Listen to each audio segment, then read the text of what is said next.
কাবা ঘর ভাঙতে এসেছে কে? আবরাহা। সৈন্য সামন্ত ছিল তো, লোকজন ছিল, কাবা এলাকার সব বাড়িঘর তছনছ করে নিয়ে চলে গেছে। আবু তালিব ছিলেন, আব্দুল মুত্তালিব নবী সাহেবের দাদু, তিনি ছিলেন কাবা ঘরের মোতাওয়াল্লি। তো তার বাড়িরও উঠফুট নিয়ে চলে গেছে ছাগল মাগল। তিনি গিয়ে আবরাহাকে বলছেন, আবরাহা তুমি আমার উট ছাগল কেন এনেছো? দাও মানে, আরে আগামীকাল তোমার কাবা ঘর, তুমি যার মুড়ল, মুড়ল বুঝেন তো, এটা মসজিদে সর্দার থাকে না, থাকে না, তুমি যে মসজিদের সর্দার, কাবা ঘর এটা ভেঙে দেব। দুনিয়ার লোকেরা আসে, তোমার মজা লাগে, নেতাগিরি করো, তোমার নেতাগিরি বার করবো। সামান্য ছাগল এনেছি তাতেই মাথা খারাপ, কালই শেষ হবে। আব্দুল মুত্তালিব বলেছিলেন, দেখুন আমি ছাগলের মালিক, উটের মালিক, আমি তো কাবা ঘরের মালিক নই। কাবা ঘরের মালিক কে? জোরে বল, মালিক কে? তো যিনি মালিক তিনি আগামীকাল যা হয় করবেন। এটা বিশ্বাস ছিল ওনার যে আমার আল্লাহ নিশ্চয়ই রক্ষা করবে। তো আবরাহা টিটকারি করলো, ভাঙতে এলো কি? আল্লাহ পাক বলেন নবীরে, নবী তখন জন্ম হন নাই, বলেন আলাম তারা কাইফা ফাআলা রাব্বুকা বিআসহাবিল ফিল আলাম ইয়াজআল কাইদাহুম ফি তাদলিল ওয়া আরসালা আলাইহিম তায়রান আবাবিল।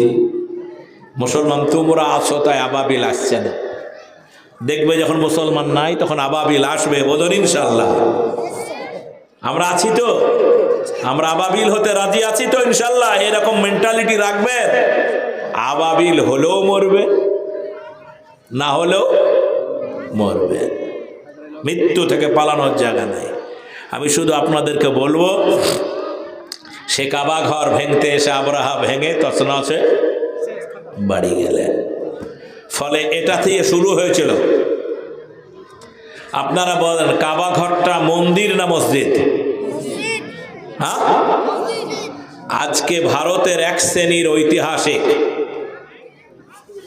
আর একটি সংগঠন, নাম বলবো না, নিজেরা বুঝে নেবেন, তারা বলছে কাবা ঘরটা মন্দির ছিল, মোহাম্মদ ভাঙে মসজিদ করেছে, আমরা ওটাও ভাঙবো। মামুর বাড়ির আবদা, যারা বলেন নারে তাকবীর, ওখানে যায় দেখো, বুঝতে পারেছেন না পারেন নাই? এসব উল্টা পাল্টা মিথ্যা কথা বলে দেশকে বিভ্রান্ত করা হচ্ছে মানুষকে। কাবা ঘর আল্লাহ পাকের জান্নাতের ঘর, এর সাথে মন্দিরের কোনো সম্পর্ক নাই। তাহলে মানুষকে বিভ্রান্ত করে মিথ্যা কথা বলছে। এবার আপনাদের আর একটা মসজিদের দিকে নিয়ে যাব, সেটা বাইতুল মুকাদ্দাস। নাম শুনেছেন? এখনো লড়াই চলছে তো বাবু, চলছে তো নাকি? লড়াই কি গাজার লোকেরা সব মাথা গুজে ইসরায়েলের কাছে মাথা নত করেছে? জোরে মাথা নত করেছে না আগামী দিনে করবে? জেরুজালেম, বাইতুল মুকাদ্দাস, বানি ইসরায়েলের একটা সূরা আছে। প্রথম বিসমিল্লাহির রহমানির রহিম সুবহানাল্লাযী আসরা বিআবদিহি লাইলাম মিনাল মাসজিদিল হারাম ইলাল মাসজিদিল বলছেন না আকসা আল্লাযী বারাকনা হাওলাহু লিনুরিয়াহু মিন আয়াতিনা ইন্নাহু হুয়াস সামিউল বাসীর। কোরআন আল্লাহর বাণী, বিশ্বাস আছে? যারা আছে তো এই কোরআনে আল্লাহ বলছেন যে আমি আমার এক বান্দাকে রাতের বেলা মসজিদে হারাম থেকে মসজিদে আকসা পরিভ্রমণ করালাম, যার চতুর্দিক বরকত দিয়ে ঘেরা। আমি একটা কথা বলি, তাহলে জেরুজালেম মসজিদ বরকতময় মসজিদ, বলুন আলহামদুলিল্লাহ। তো চতুর্দিকে কার বরকত আছে? আজ আছে না বন্ধ হয়ে গেছে? হ্যাঁ, তো সেই বরকতের দখল এখন ইহুদিরা নিতে চাইছে, নেতানিয়াহু। আমরা ছেড়ে দিব? যারা বলেন ছেড়ে দিব? আবহমান কাল থেকে ছেড়ে নিয়ে আগামী দিনেও ছাড়বো না। জেরুজালেম উদ্ধার করেই ছাড়বো, বলেন ইনশাআল্লাহ। আপনাদের বলি, সেই মসজিদকেও ভেঙে দিয়ে টেম্পল বানাবে, গির্জা বানাবে কারা? কথা বলেন একটু, কথা। আমরা শুধু জলসা করতে আসিনি, আপনাকে অ্যাওয়ারনেস করতে এসেছে। আমাদের সব সংবাদপত্র নাই, এগুলি একটা মিডিয়া, এগুলো থেকে বুঝতে হবে আপনাকে, এগুলো থেকে বুঝতে হবে। আমি 30টা বছর জলসা করে লোককে সচেতন করলাম, লোক বুঝলো না। এখন আমি যা বলছি, বক্তারা কিছু কিছু বলছে আমার কথাটাই, বিশ্বাস রাখবেন, বলুন ইনশাআল্লাহ। তো সেই মসজিদ গির্জা বানাবে, দখল করবে, বারবার আগুন লাগিয়েছে, ভেঙে দিয়েছে, নামাজ পড়তে দেয় না। সেই মসজিদটা, তাহলে দুটা মসজিদ ওদের দখল করা টার্গেট। একটা পারেনি, মার খেয়ে পালিয়ে গেছে, আর একটাতে বদমাইশি করছে। দুটার একটা। সেই বাইতুল মুকাদ্দাস মসজিদটা নবী সাহেব, আমাদের নবীজি 17 মাস নামাজ পড়েছেন ওদিকে মুখ করে। সেই বাইতুল মুকাদ্দাস আজ ইহুদিরা করতে চাইছে এবং সেটা দখল করতে চাইছে, গির্জা বানাতে চাইছে। তো মুসলমানরা ছেড়ে দেবে না। আমি আপনাদের বলি, আল্লাহর নবী মোহাম্মদ জোরে বল, তিনি পর্যন্ত চেষ্টা করেছেন, যেহেতু ওখানে নামাজ পড়েছেন। হযরত ওমর ফারুকের নাম মনে আছে? ওমর ফারুককে চিনেন? দেখেননি তো, দেখার চেষ্টা করবেন অন্তর দিয়ে। আমরা উমর হতে পারবো না, কিন্তু সালাউদ্দিন আইয়ুবী হতে পারবো না? পারবো না? জোরে বলেন ইনশাআল্লাহ। সালাউদ্দিন আইয়ুবীর উত্তরসূরি রেডি হয়ে গেছে। মুসা নবীর নাম মনে আছে? বাচ্চা ছেলে। ফেরাউন মনে করছে যে একে পিটিয়ে ঠান্ডা করব। বাচ্চা ছেলে চড় মেরেছিল, মনে আছে ফেরাউনের গালে? সামান্য চড়ে ফেরাউন বেতাল হয়ে আসিয়াকে বলছে, এই মুসা, মারের থেকে বড় ওষুধ নাই, বলুন ইনশাআল্লাহ। ফলে মনে রাখবেন, হযরত ওমর ফারুকের জামানায় আবু ওবাইদা ইবনুল জাররা নামে একজন সাহাবী ছিল, মনে আছে? আর একজন সাহাবী বলেন দেখি, খালিদ। আমাদের ছেলেরা জাতির ইতিহাস জানে না। যে জাতি নিজের ইতিহাস জানে না, সে জাতি মরা জাতি। আর যে জাতির ইতিহাস আছে, খোঁজ নাই, ও আরো মরা জাতি। মানুষ এই নামগুলো শুনলে ভয়ে কাঁপতো সেদিন কাফেরেরা। কি নাম বললাম? খালিদ ইবনে ওয়ালিদ, আর একজনের নাম আবু ওবায়দা ইবনুল জাররা। তারা লড়াইয়ের ময়দান, ইয়ারমুকের যুদ্ধ নাম শুনেছেন? পড়ে না ইতিহাস, জাতি তার ইতিহাস জানে না। ই শুধু অন্য নেতাদের ইতিহাস পড়তে পড়তে চায়ের দোকান গরম করে। হ্যাঁ, অন্য মাস্তান দেখে বেড়ায়, নিজের ঘরের খবর নাই। গোটা জেরুজালেম শহরকে অবরুদ্ধ করে দিয়েছে মুসলমানরা। জোরে বলেন আলহামদুলিল্লাহ। বেরোতে দেবে না, সব বয়কট। জেরুজালেমের খ্রিস্টান পাদরিরা আবু ওবাইদা ইবনুল জাররাকে বললেন, ভাই সাহেব, আমাদের অবরুদ্ধ করে দিয়েছেন, জেরুজালেম দখল করে আপনাদের টার্গেট, আমরা হার স্বীকার করলাম, আলহামদুলিল্লাহ বলেন, আমরা হেরে গেলাম, আমরা আপনাদের জেরুজালেম ছেড়ে দিব, শর্ত একটা। শুনতে পাচ্ছেন? শর্ত একটা। কি শর্ত? বলে, আমাদের এই জেরুজালেমের চাবিটা আমরা হযরত ওমর ফারুক রাদিয়াল্লাহু আনহুর হাতে দিব, ওনারে ডাকেন। এটা আপনার জাতির ইতিহাস, এটা আপনার সোসাইটির ইতিহাস, এটা আপনি জানেন না? আবু উবাইদা ইবনুল জাররা তিনি হযরত ওমর ফারুককে খবর পাঠালেন, বললেন, ওগো আমিরুল মুমিনিন, চিন্তার কোনো কারণ নাই, আমরা অবরুদ্ধ করে দিয়েছি জেরুজালেম এখন নাগালের মধ্যে। তারা বশ্যতা স্বীকার করে আমাদের বলেছে জেরুজালেম আমাদের দিয়ে দিবে বাইতুল মুকাদ্দাস। জোরে বলুন আলহামদুলিল্লাহ।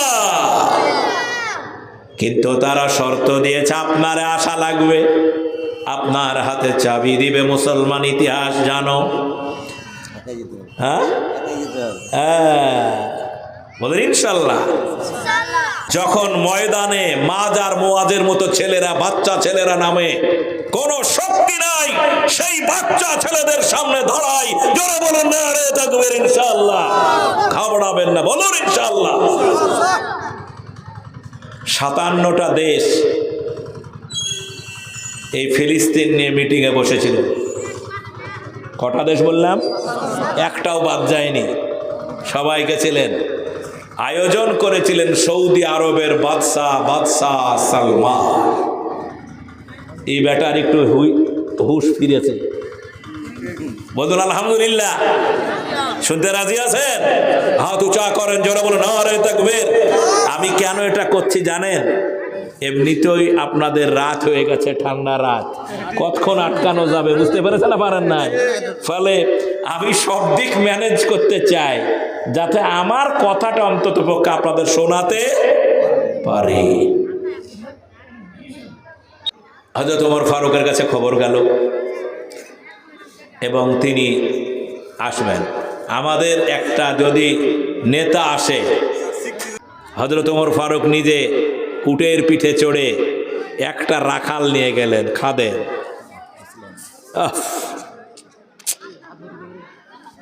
আমি একটা বক্তা আমাকে গালে চুমো দিয়েছিল, দিয়ে আমার কপালে চুমো দিয়ে বলে, আল্লাহ তোমাকে যেন বড় করে। বললো দোয়া করেন, কিন্তু ইমানটা যেন থাকে। তার নাম আবু তাহের বর্ধমানী, নাম শুনেছে?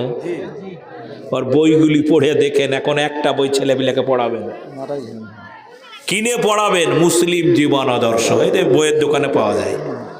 কিনে বাচ্চারে বলবেন পড়। ওই বাচ্চারা যদি বইটা ঠিক মতো পড়ে, তোর ইমান এমনি জ্বলে উঠবে। আপনাকে আর জালসা শোনাইতে হবে না, বইটা পড়লেই ও জ্বলে উঠবে।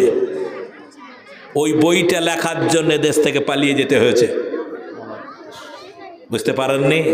শুধু বইটা লেখার জন্য। তাহলে বই আছে কি? পড়ে দেখেন একবার। ছেলেপিলাকে তো সব পড়াবেন না, কি বলবো আপনাদের।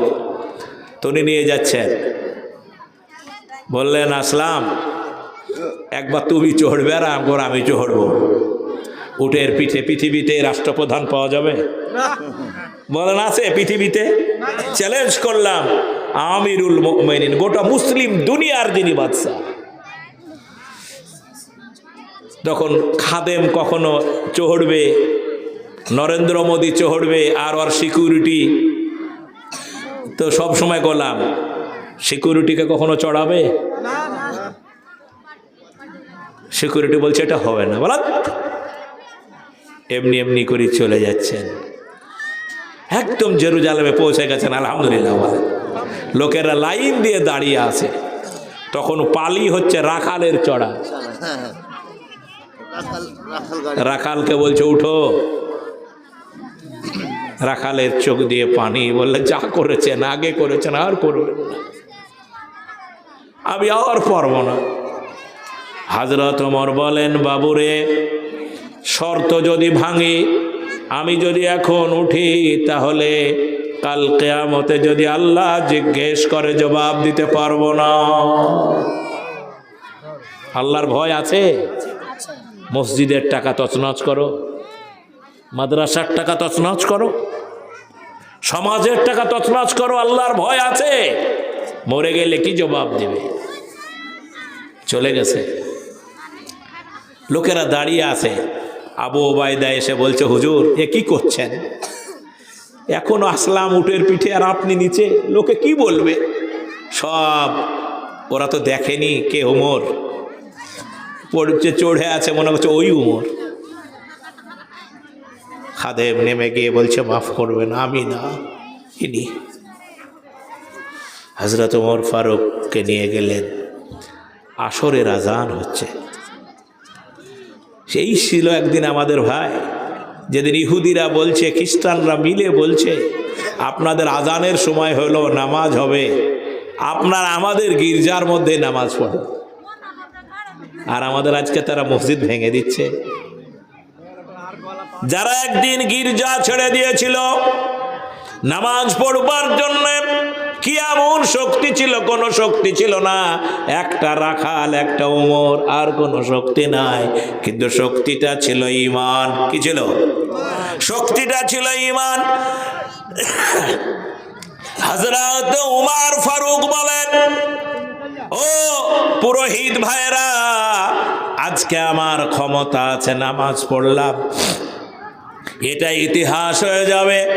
মুসলমানরা আবেগের বেশে একদিন এটা মসজিদ বানাবে, এর জন্য আমি দায়ী হয়ে যাব। আমি না, আমি মসজিদে নামাজ পড়ব। ভাইজান, সেই দিন থেকে শুরু হলো জেরুজালেমের মসজিদ উদ্ধার হয়ে গেল, আজান হয়ে গেল। ইহুদিরা সেদিন শপথ করলো, আজ হেরে গেলাম, কিন্তু আগামী দিন আবার জিততে হবে। এই টানাপোড়েন চলতে চলতে সালাউদ্দিন আইয়ুবী পর্যন্ত এলো। সালাউদ্দিন আইয়ুবী তিনি এসে তিনি ঘুমাতে পারেন নাই। ইরাকে যার জন্ম, তার একটাই লক্ষ্য, বাইতুল মুকাদ্দাস আজান ধ্বনি দিব, নামাজ আদায় করব। দেখেছেন তো আপনারা, গোটা ইউরোপ, গোটা পাশ্চাত্য খ্রিস্টান বাহিনী লড়াইয়ের ডাক দিল, ধর্মযুদ্ধ। একা সালাউদ্দিন তার বাহিনী নিয়ে গোটা ইউরোপকে হারিয়ে দিয়ে বাইতুল মুকাদ্দাস দখল করলো। সেই দিন থেকে আবারও তারা ষড়যন্ত্র শুরু করলো। ভাইজান, আমি বলতে চাই, এই হচ্ছে ক্যারেক্টার। পৃথিবীর যে ময়দানে মুসলমানরা নামাজ আদায় করে, মসজিদ তৈরি করে, সেটা কাফেরদের ভালো লাগে না। আপনারা আমারে সাক্ষী দেন, মন্দির ভেঙে মসজিদ করার কোনো বিধান ইসলামে আছে কি? কাউরি জমি দখল করে মসজিদ বানানোর অধিকার ইসলামে আছে কি? যদি না থাকে, তাহলে বাবরি মসজিদ, সম্রাট বাবর, তিনি অন্য ধর্মের মন্দির ভেঙে মসজিদ করতে পারেন কি? পারে? তাহলে এটা তো একবার চালচিত্র, গোটা দুনিয়া জানে মন্দির ভেঙে অপরের জায়গা দখল করে মসজিদ হবে না। অমুসলিম ভাই যদি কোটি টাকা দেয়, সে টাকা দিয়েও মসজিদ। তাহলে বোঝা গেল, নিজের ইবাদতখানা তৈরি করতে গেলে একেবারে হালাল টাকা দরকার, একেবারে হালাল টাকা দরকার। এই জন্যে আল্লাহর নবী বলেন, তুমি যদি মসজিদ বানাও, তাহলে আমি আল্লাহ তোমার জন্য জান্নাতে বালাখানা বানাবো। বালাখানা বুঝেন? দেখেনি তো কেউ, দেখেন এখানকার বালাখানা দেখতে হলে এমপিদের সাথে দিল্লির পার্লামেন্টে যেতে হয়। বালাখানা কারে বলে? সেই রকম ঘর আল্লাহ আপনারে দিবেন মসজিদ বানালে। কেননা মসজিদের গুরুত্ব আল্লাহ পাকের কাছে সব থেকে বেশি।